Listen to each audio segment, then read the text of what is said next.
Course Plus. Expressway to Elegant Career. Chapter 2. Highlight Positive and Empowering Beliefs. Now you may be thinking that you are a complete, irredeemable, and total loser. You might be thinking that there is absolutely no positive thing going on in your life. Well, you might want to think again. If you are reading this book, and you live in the United States or Western Europe, please understand that a large chunk of the world's population lives on less than $2 a day. Let that sink in for a second. Less than $2 a day for 12 hours worth of work. These people have to feed their families for less than $2 a day. Now you're probably feeling sorry for yourself. You're probably thinking that the world is out to get you and all the best things that life has to offer has been taken. Well, you're more than welcome to think that way, but the reality doesn't match up with your perception because other people have it worse. Chances are, if you live in the United States, you're making at least $7.5 an hour. That's $60 a day. That's 58 over the amount of millions upon millions of people who are forced to live with every single day. I raise this fact with you because I want you to gain some perspective.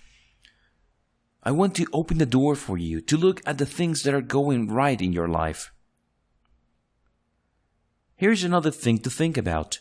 If you are reading this book, chances are you did not get hit by a truck.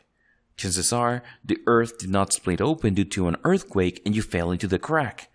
Chances are you're breathing smoothly and your lungs and kidneys and everything is working as they should. Isn't that something to be thankful for?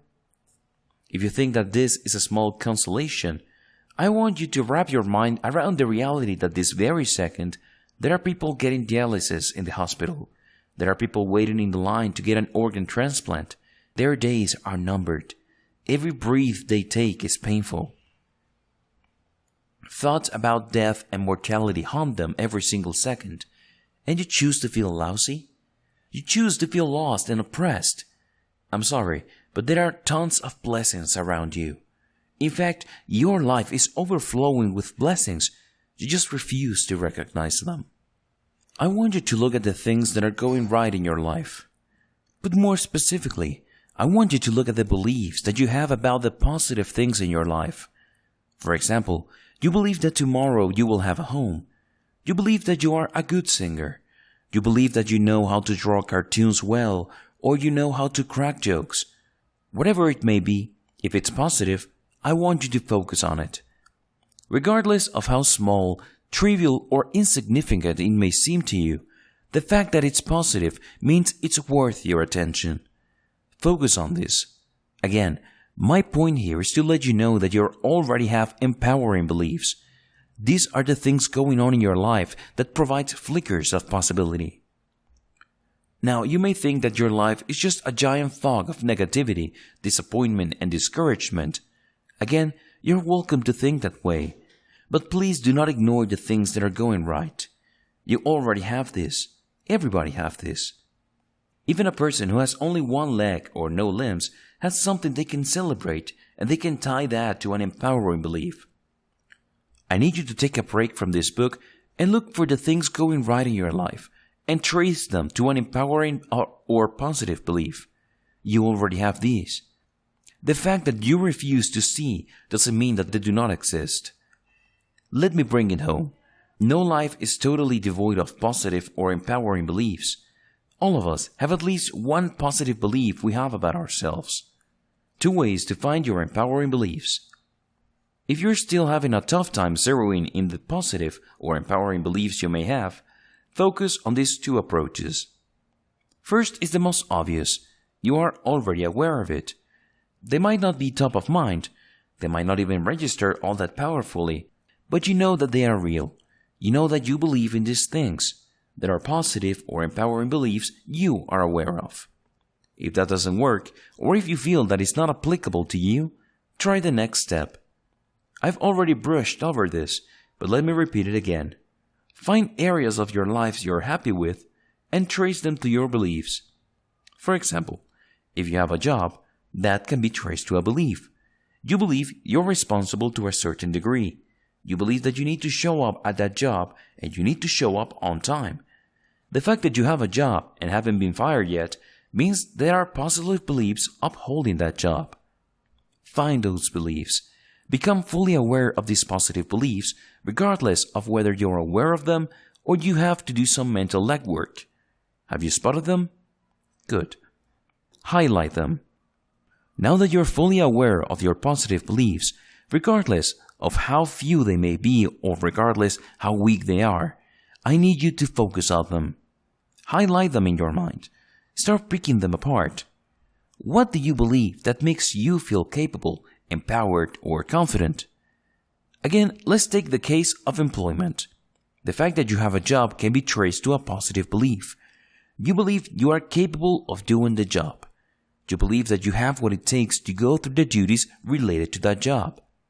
These are good enough. You don't necessarily have to have some sort of dramatic, gigantic, glaring positive belief. As long as they're real, you can use them. Pick this apart. What do you believe that makes you feel capable? What do you assume about yourself that gives you the strength to show up to work day after day or take care of somebody in your relationships day after day? When you look at yourself in the mirror, you obviously don't recoil in disgust. It's not like you look at yourself in the mirror and you start throwing up. There is some sort of belief there. Find that flicker of possibility. Be honest with yourself and look for the things that you are confident about. Now, the next step is going to take a little work, admittedly, but it needs to be done.